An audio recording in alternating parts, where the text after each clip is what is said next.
All right, Leo, this is part 2 in my manifestation for 2025 series. And don't come for my hair. I'm sitting right in front of the salon right now as we speak. But anyway, as I said before, Leos are some of the most powerful manifestors of the zodiac, okay? Literally anything that we put our mind to just shows the hell up. And one of the strategies that I've been using for that for years has been writing things down.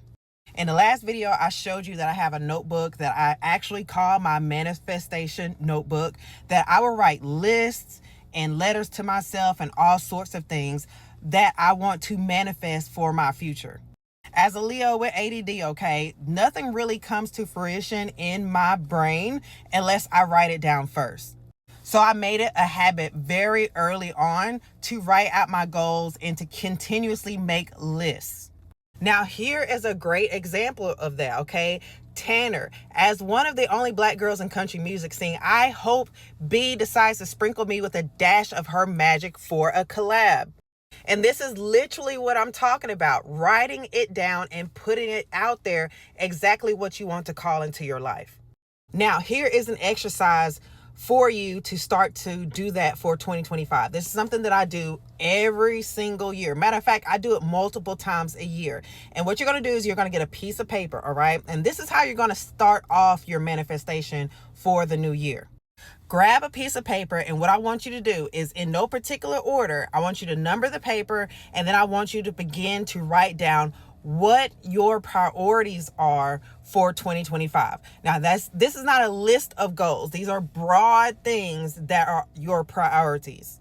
So I'll give you an example of how I do mine, okay? So when I was going to pharmacy school back in like 2012, I knew that I was only going to have so much energy to dedicate to the things that were priorities in my life. So what I did is I took out a piece of paper, which is exactly what I'm telling you, and I wrote down the pillars in my life that I consider to be of highest importance. So I wrote things down like, my finances, my business, my relationship with my children, my relationship with my families. Those were pillars that I wanted to focus on throughout the years that I was going to be in pharmacy school. And the reason why this is so effective is because this is going to do two things. Number one, it's going to show you where your energy should be focused at. We all have the same 24 hours in a day, okay? So you cannot afford to waste energy, time, money, resources on things that are not a factor in your life right now so you can get to where you're trying to go. And the second thing that it's going to do for you, it's going to show you where and when you should be saying no.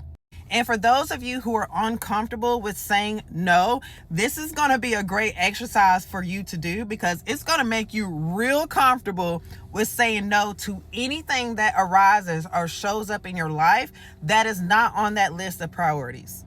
Like, for real, you can only slice a pie into so many pieces. So if you want to get serious about your goals, if you want to get serious about getting to where you want to be and manifesting things that are positive in your life, you're going to learn how to say no real quick.